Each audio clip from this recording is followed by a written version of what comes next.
sir. As always, good to see you. And former Obama Nice to see you. campaign foreign policy advisor and former State Department official David Tafuri. Thank you both for being here. Appreciate it. Geraldo, let me start with you. It seems to me that with Trump allies trying to take the credit here, it probably suggests that this was a good deal. It was a good deal. It was a long time coming. I remember my old pal Bill Richardson used to do it on a monthly basis, it seemed. The great news is they're coming home, Dan, as you report. Their families are elated.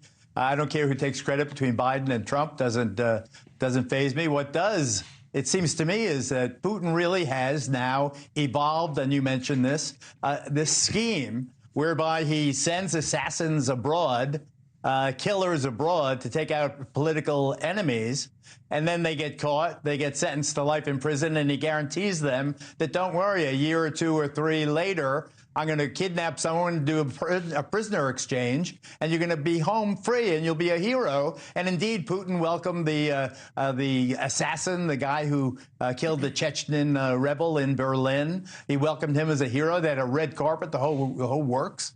So it's like an industry. It's a scheme. It's a political, tactic, and it's disturbing because absolutely innocent people like Evan, the Wall Street Journal reporter, spend a year or more of their lives in jail waiting for the deal to be made. This was enormously complex, all these countries you mentioned, but there was patience. They pulled it off, and I just worry about what happens next. Well, but Geraldo, on that, isn't there an opportunity now to remind people, don't go to Russia. Don't. No matter what. Seriously. I mean it seriously. I don't mean to be blaming any of the people who are now being released, but it does seem to me that there has to be some sort of definitive declaration. Do not, under any circumstances, I don't care, what family is there. I don't care if you're a journalist. Don't go to Russia.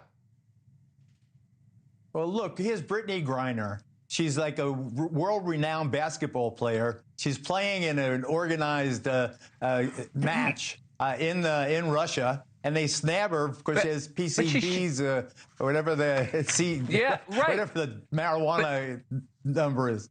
But David, look, I'm not blaming Brittney Griner because that was a little bit before everything got this bad, right?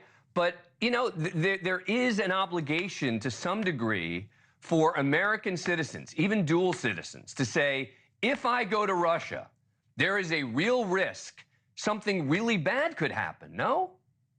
That's absolutely right. Unfortunately, any American in Russia is a potential prize for Putin, and he wields that prize and gets leverage and gets things that he wants, and he uses it to thumb his nose at America. And so if you go over to Russia, you have to know that you're vulnerable to being taken under political circumstances. You'll likely be charged with bogus charges, as Evan was, as Wayland was, bogus charges of spying, which neither of them were, and there was no evidence to suggest that they were. I would also mention, though, that what hasn't been mentioned is two other people who were freed were Russian dissidents and Russian journalists, very brave journalists, who stood up against Putin, who talked in front of Putin, in front of the world, and criticized Putin's illegal invasion of Ukraine. They were jailed, and I really like that America and the other Western countries fought to get them released, and they weren't U.S. citizens. And so that's a positive thing that came out of this, and it's also going to inspire others in Russia to maybe stand up and know that there's hope that if they get jailed, someone will fight for them to be freed as well. It's a good point. Let me just read you. This is what Michael McCall, who is the chair of the House Foreign Affairs Committee, said.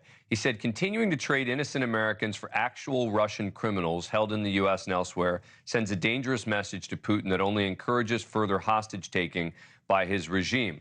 And David, that's true, but there is no such thing as these magical deals where we don't give them anything and they just give us everybody back.